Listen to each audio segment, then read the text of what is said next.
Welcome back. If you are just joining us, this is INX Prime Live. Remember, we are on your screens every single Monday to Friday between the hours of 6 p.m. and 8 p.m. Now, it is the Generational Wealth segment on INX Prime. And on this episode, we have the pleasure of speaking to Zunaid Moti. Now, Zunaid Moti is a renowned businessman who has made a name for himself in the world of entrepreneurship. He is the founder of the Moti Group, a diversified business conglomerate with a global footprint. Now, with decades of experience in various industries, Zunaid has established himself as a thought leader and an influencer in the business world. Now, in this interview, we will delve deep into Zunaid's entrepreneurial journey, his successes, his failures, as well as his leadership style and his insights on building generational wealth. Zunaid, thank you so much for joining us this evening. Thank you very much for having me. And Assalamu alaikum to all the viewers. Walaikum assalam. Thanks so much for joining us. We really do appreciate it. I just want to get straight into, your journey. Now, we always hear on social media that you speak about coming from humble beginnings, but I want to know about your entrepreneurial journey. How did you become an entrepreneur, and what was your first business venture? I think I don't know if you have a lot of time, but we do. I come from humble beginnings like most businessmen that are successful. I come from a little town in the northern province. We were very poor, and I was really bad at mathematics, to be honest. And then I started getting better at mathematics because I used to go with my mom shopping. And those days, they used to have these tills where you add things up. And every time we got to the till, we didn't have enough money. So I decided I'm not going to embarrass my mother anymore. I'm going to go along, and I'm going to make sure I add up what she buys. So by the time we get to the till, it doesn't become a very big embarrassment. And one day that happened to me. We didn't have enough money, and we had to take a few things out of the basket. And I'm sure it's happened to a lot of people out there at some stage in your life.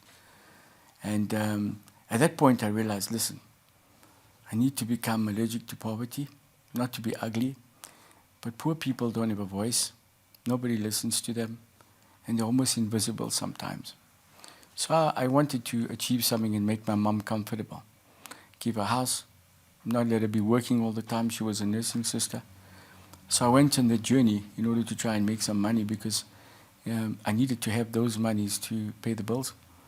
And in the process, as you would imagine, when you talk about entrepreneurship now, when you're in a small town, nobody takes you under their wing. They're very old people, and the young people are doing very working a lot harder than we used to in the olden days.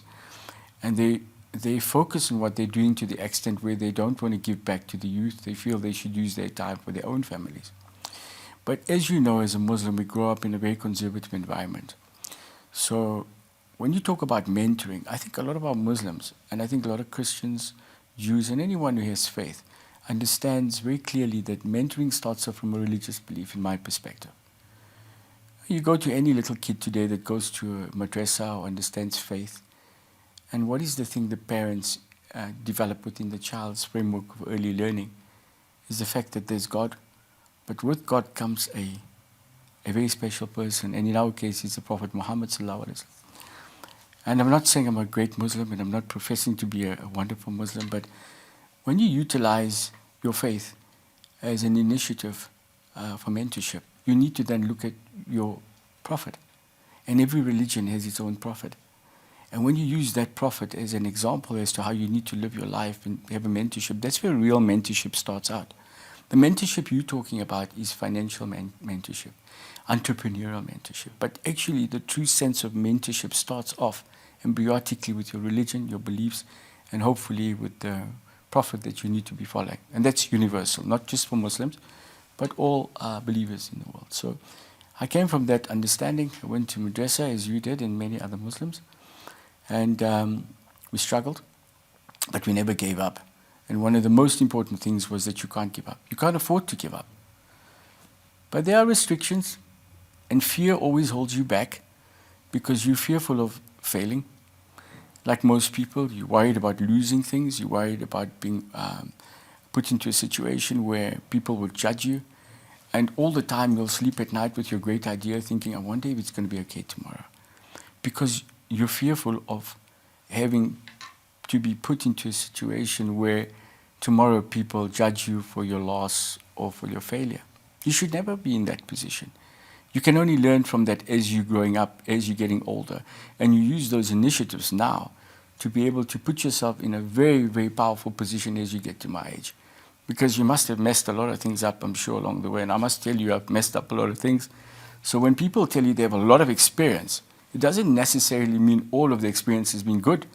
It means there's been some rotten eggs along the way, and there's been some problems along the way. And that's what gives you character. I hope I sort of answered your question. No, you did. I think that's definitely part of the journey of entrepreneurship and building yourself up to be a successful business person. But I just want to touch on something you mentioned now, which is the fear of failure. Right now, the fear of failure affects so many young people and so many small businesses as well. You look at the number of small businesses that fail within the first 2 years. We're looking at about 75 to 80% of these SMMEs failing. But I mean, you've been through a lot. Like you said, you've been through positives, you've been through negatives, success, failures.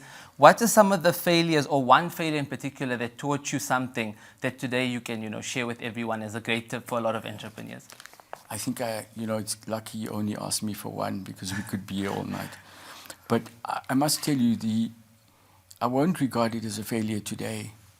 But I started off African Chromefields in Zimbabwe only as a requirement to acquire raw materials for an operation that I developed in Rustenburg. It was called ferrochrome furnaces. I think we put about 2 or 3 billion into that particular venture, and it went sour. It really went bad. We couldn't get product. And at that stage, I was really heart-sore about it, because I had learned everything about chromium, how to process it, etc. And I just found myself in an invidious position when I couldn't get the raw material supply. And I ended up going to Zimbabwe to secure that. And with hindsight, and I tell you, and I really believe in what I'm about to tell you right now, that at times when you think you're failing, you're not looking at the big picture. It is without a doubt, always and forever. What I will say today, I will always say, and I'm going to tell you what I mean now. At a point in time, as I just mentioned to you, I so-called, in inverted commas, failed at that venture. It was the catalyst for me to move to Zimbabwe to open up this massive mine. Now, at the time when I was going through the pangs of writing up debt for billions of rands, trying to make things work with no product, trying to use machinery that wouldn't work for the product, etc., it really put me in a very a very low space. And it made me feel less than I really am. It made me doubt myself. And the moment you have that doubt, man, you're going to fail. You got to continue believing in yourself. So I went to Zimbabwe, I opened the mining operation. Thank God, with the grace of Allah, it was successful. But the point I want to make, and I've been trying to make all this time, is Allah has an amazing plan. And I'm a Muslim, so I'm going to talk from my perspective. And when you cannot see in that moment His wisdom, it does not mean you failed. It just means that there's something bigger, better, and more important that's to come for you. But you need to look at it with hindsight. Now, when I go and look at Zimbabwe and how it's operating, that particular business, and I look back, I could never have been there had I not followed exactly what happened in the timeline with all events in sequence as they happened. So is that a failure? Yeah, that's true. And that's such an important point. I think a lot of entrepreneurs and young people can pick up from that. It's that whole concept of you're going to go through 1,000 no's before you get your one yes. But as you get to that one yes, you're going to keep building yourself towards that yes, and it's such an important process as well. But I want to touch on the idea or the concept of the show, which is about generational wealth. Now, you've built a very successful business. You've built a very successful empire. But what is your definition of generational wealth in particular? I think, when you're starting out a business, I just want to explain that normally people can start a business out by doing a few things. They can sell some of their concepts to someone, to another person or business or entrepreneurs, and thereby, whatever idea they had, they have less of it because they want to actually implement it. Alternatively, they can take debt on. But a lot of the times, you can't really find someone that believes in the stuff that you believe in or the concept you believe in. So you struggle to get the buy-in of these people, to give you their money. And sometimes when they do give you your money, then you struggle in the relationships because you don't understand the people that are in the business with you. And they don't understand you. And you get irritable because you want to drive and you want to push forward and you want to make sure that you achieve all your goals per your timetable, which is 24 hours on a 5-year project. Everything must happen now. thinks it must be a plan. This happens today, tomorrow. Life is not like that. One needs to listen to other people. One needs to listen to people with wisdom, people that have lots of experience and failures along the way, so that it's cheaper for you to learn from these people than to make those same mistakes again. But coming back to the issue of how to develop capital, I think everybody asks me that. How do you make money with nothing? How do you make money quickly? How do you make money without putting too much effort? I don't know those answers because I've never done that. I realized very early in life there's no quick money. There's no money that's easily made as such, as I just mentioned. But the reality is, as I was coming back, you either go and place some of your equity and your idea with people who fund you and believe in you. But in order to do that, then you need to ensure that you believe in yourself. You can never sell a product to someone that you yourself are not completely sold on, A to Z, Z to A, all the way. That's the only way for you to be able to sell it to someone else. You need to eat it, drink it, breathe it, and totally be consumed by it. So when that happens now, you sell some of your equity, fantastic, you get a partner, he's normally got a lot of money, hopefully, and then he dictates to you your critical path, and that becomes a problem because you're an entrepreneur. What does he know? He's just sitting on the side, he's put some fresh capital in, he's going to make a lot of money, but bearing in mind, the guy's made no money, he's bought into a concept now. So now you need to deliver. Alternatively, you be like me, you go and do a bit of funding. And I must tell you, Islamically, I can only understand today what a difficult thing it is to be in riba. It is not a great thing. Allah subhanahu wa ta'ala has given me the privilege that less than 1% of our balance sheet is underfunding in terms of very small, insignificant funds. My business is no longer in my control. The family business is now resting, as you have read, with a gentleman called, the previous DG of Finance, Dondo Mahashani, with my son, whom I try to mentor. But coming back to how do you allow entrepreneurs to be mentored? You don't try and change them. You try and complement what they're doing. You try and give them the support. And how do you do that? Don't come every day to work and say, that's wrong, you can't do it, I do it better than you. The one day, I had not an argument with my son, but he said to me, Dad, the difficulty with working with you is that it'll never be your way. And your way is always the right way as far as you're concerned. And then I realized it was a conversation I had with him 2 o'clock in the morning. He sent me a message, and he was a bit upset. I got in my car, I went to see him, and he said, tell me, what's the problem? And I didn't realize that I took this little entrepreneur, and I was trying to clone this guy. And he actually just wanted to fly. He didn't want to live in my shadow. So don't let little kids and younger people live in your shadow. Give them the opportunity to fly, and they're going to make mistakes. Be cognizant of it. Guide them so the mistakes are not big mistakes, and the mistakes don't cost the entire business its future. Sorry. I'm always over talking on the question. No, I think it's so important to share this information as well. There's a large audience right now that's very inspired by what you're sharing. But I just want to touch on, the stuff that you're currently doing. I mean, you're on social media. A lot of people look towards business tips from you as well. There's a lot of young people that look up to you in terms of the aspirations and inspiration that you are when it comes to the amount of wealth you've built up, the success you've had in business, your business ethics, the way that your models work in terms of how you run your businesses. But I just want to touch on journeys for entrepreneurs. Now, I did mention that SMMEs, most of them fail. It is difficult in South Africa. Like you mentioned, funding isn't the easiest in South Africa. Everything is post-revenue for most businesses in particular. So you have to make money first before someone decides to give you some support in most cases. What advice do you have for those entrepreneurs, those SMMEs that really want to build up businesses? They want to be the next Zunaid Moti. How do they get there? I think you got to think big. And when I say think big, think unconventional, think big, think out of the box. Don't be scared. We have one life. You got to make it count. You have a certain amount of heartbeats. You got a certain amount of days. You don't even know how much that is. So if you're busy working all day, all night, maybe you're too busy to be making money, and that could be a problem.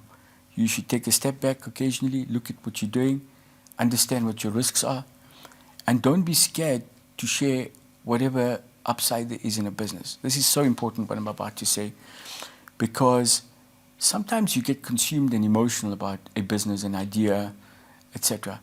And in that process, you become selfish. But you become selfish to yourself because you are not willing to share the upside with an entrepreneur, a banking institute, a bunch of investors, and so on. Why? Why would you not? This is just one great idea. You make a bit of money, you make less money. Who cares? The formula must be in your head. What's important tomorrow, and I've lost lots of money before, billions of rands in 2008, 2018. Maybe it's every 10 years, it sounds like it. 1998. Beautiful year, I had my son, Mikhail. So every 10 years, I seem to be refocusing on myself. But you will get to the point where you will lose money. The issue for you is not to have fear. And I keep on stressing that because a lot of entrepreneurs, they get into a catch-22 situation around cash flow. A lot of the times, most businesses fail because of cash flow. And most businesses fail because sometimes the entrepreneurs are too enthusiastic about what they sell to the investors or themselves. So they open up a computer and they do this fantastic spreadsheet. Everything's amazing, all black in color. 2 years down the line, everything's red. And then you start asking yourself, why did this happen? Because you're too enthusiastic, man. Be pessimistic sometimes. And I'm not saying now, look at everything in doom and gloom. Of course not. But when it comes to the income sides, look at your business and stress test it. And like I always tell my wife or my son, and particularly my wife, when she's spending money in projects and things like that, do a sanity check. Let's check if this thing makes sense. Because sometimes you're so deep into a project, you just keep on applying money, and before you know it, this will never make money in 1,000 years. And I have a project like that. Okay, in my family in 2006, I built a golf course. I wanted to be the first Indian guy to have my own golf course. So I know I'm smiling now, but I've been crying for 15 years. And I went and I built this golf course in Ondela, in the mountains, in the Drakensberg Mountains. In fact, I was just there today, so I'm a bit tanned. But and I walked around, and then I stopped walking around, and I drove in a buggy and with my son for a long time. There's 55 kilometers of roads there. And my son I'm handing over the project to him in Dondo and so on because it's part of the South African assets, which I'm not involved in. And I drove around for a long time until almost the buggy ran out of fuel, because 55 km is a long time. And we went into the golf course, and I was thinking to myself, what the hell were you thinking, Moti? But obviously silently. I wasn't verbalizing it to my son. That would just be embarrassing. Now he's listening to this. But man, I was thinking so big. But sometimes you need to have a reality check. That's true. Even me. When I was young, man, I had money. You become arrogant, you become stubborn, you think you're powerful, and you make one cardinal mistake. You start to think you're invincible. And that's where your failure can creep in, catch you, and put you to sleep very quickly. So when you think you're invincible, you go out there, remember, there's always someone richer than you. There's always someone smarter than you, and there's always someone better looking than you. Never make that mistake. So anyway, along the way, we kept this project going. It's 15 years, but I don't give up, you see. You have to have the tenacity. In 2006, it became a failed project in 2008 because the National Credit Act came into being. I lost all my sales. I ended up spending $1 billion. I owed the bank some money on it. I can't remember, 200 or 300 million. Eventually, I settled it, and I ended up in the last couple of years with a debt-free project, but a liability. So what is a liability? Let's be honest. When you get out of varsity, or you go to varsity, what do you want to do? You're going to buy a car. It's guaranteed. I can tell you now, you're going to work a first job, a second job, a third job, but all you really want to do is buy a motor vehicle because you want to go out, have fun, experience life. Nice, but you're creating a liability. There's no income in that. The next thing you want to do is the propagation of the greatest lie in all time. Buy a house. Isn't it? What did your parents say? You want to buy a property? Buy a house. Well, you're buying a negative cash flow. This is how you start your life out. I buy a car, negative cash flow. I buy a house, negative cash flow. And if you're lucky enough to get the money from your parents, or from your family member, then you've killed that capital that's embryotic towards your entrepreneurial goals, and you've sunk into a house and a car. Now you tell me, isn't that the start-off point where you need to create a cash flow? You should start off by creating cash flow because with this cash flow, you can now optimize the cash flow. You can ensure that that cash flow starts developing into real assets that you can acquire, that income generative and supported by cash flow. Instead, house, car, etc., lifestyle. Before you know it, you're working, and that's your only income. And all the other money you've now taken and you've drowned into a liability because all of it costs you money, maintenance and so on. So my advice is don't be in a rush to do all of those things, guys. The youth, don't be in a rush to buy a house. Don't be in a rush to buy the car. Be in a big rush to come up with a fantastic idea that you believe in and take all the money you would have put in all of these redundant assets for your youth and plow it into an asset that can give you a medium, short and long-term cash flow. When you go to the bank, what's the first thing they ask you? True. What assets do you have? What security do you have? No. Do you have an income? Oh, true. Yeah. And that's when most people struggle because they say, oh, you have an income. Fantastic. Show us how much your income is and what your expenses are. It's no problem. Once you've done it, you realize, man, there's a negative here now. And those negatives come when you have high inflation, when you have a disproportionate spend to your income, when you have extraordinary expenses coming in, like those special clothes the young guys want to buy for 50 grand shoes and 30,000 ounce. Not that I don't like them, I love them. But the point is, there's a time and a place. Now, when I grew up, for me, I just wanted money to buy my mother a house. Same big mistake. Buy my mother a car, keep my family cool, make sure that I'm assisting my sister, family. At the end of the day, the most important quality I think you can develop in this world, apart from entrepreneurship and making money, is friendships and relationships. I'm 48 now. I've come to realize and understand that relationships are the most important thing to me. I tell this to my son every single day, all my sons actually, even the younger ones. If you don't have a relationship with somebody that you're doing business with, and it's okay sometimes to fight. It's okay to argue. I mean, I've been in litigations. You read in the papers. Still, I'm litigating with a guy at the moment, but I pick up the phone and ask him, how are you doing? Are we going to sit and chat? You know, don't take things personally. Entrepreneurs, please, I beg you, don't take things personally. If you take them personally, you lose objectivity in the transaction.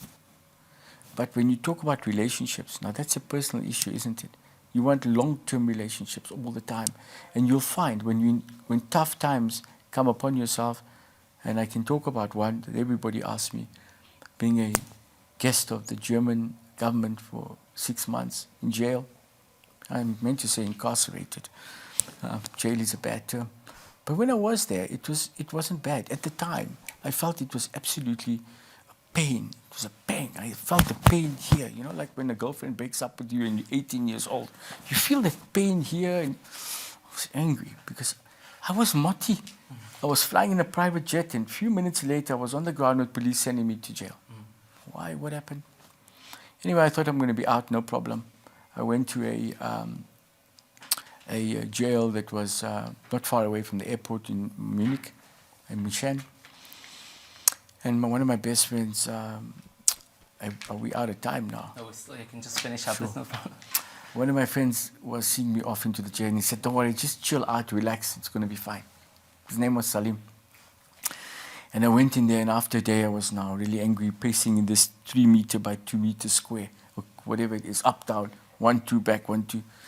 I said, okay, you know what, I'm going to come out of here. What did I do? I made sure I had a vest. I started doing sit-ups, push-ups, you know, like you see in the movies now. You just keep yourself occupied, get your body straight, keep your focus, etc. Man, after 1 week, I realized, man, I'm not going to be Rocky, and I'm getting into trouble here because I'm not out of this jail. So they transferred me to another prison and so on. But the moral of the story that I want to share with you is that it was a fantastic opportunity for me to get in touch and to learn to get to know myself. In your life, you're never going to spend alone time with yourself. Believe it. You, as a young man, the people in this place, you're never going to have the opportunity of being just alone for 1 month, let alone 6 or 8 months, whatever it was, without a phone, without contact with anyone, just alone. Can you just imagine that? You'd go mad. But let me tell you, you do soul searching, and you find out who your true self is. You identify who you are. You get to be okay in your skin. You get to become your own best friend. And most importantly, you develop the most amazing relationship with the Almighty. Because it's just you and Him, man. You pour the tea for you, you pour the tea for Him. You start talking to yourself a little bit, but it's not because you're mad. It's because you start to understand the principle of belief. So if you want to believe in your Almighty, you need to start off by believing in yourself in anything you do. I think I've shared quite a bit with you now. That was very powerful. Thank Thank you. you so much for joining us this Sure. evening. I think that was really great mentorship advice for a lot of young people out there, guys. That is Zunaid Moti, who is an established businessman and someone who has really changed many lives. But on that note, guys, it's important for us to close up the show tonight. Remember, you will be able to see us tomorrow from 6 p.m. to 8 p.m. But on behalf of Maimuna and myself, it's been an absolute honor and a privilege. Stay kind, humble, and grateful. Assalamu alaikum.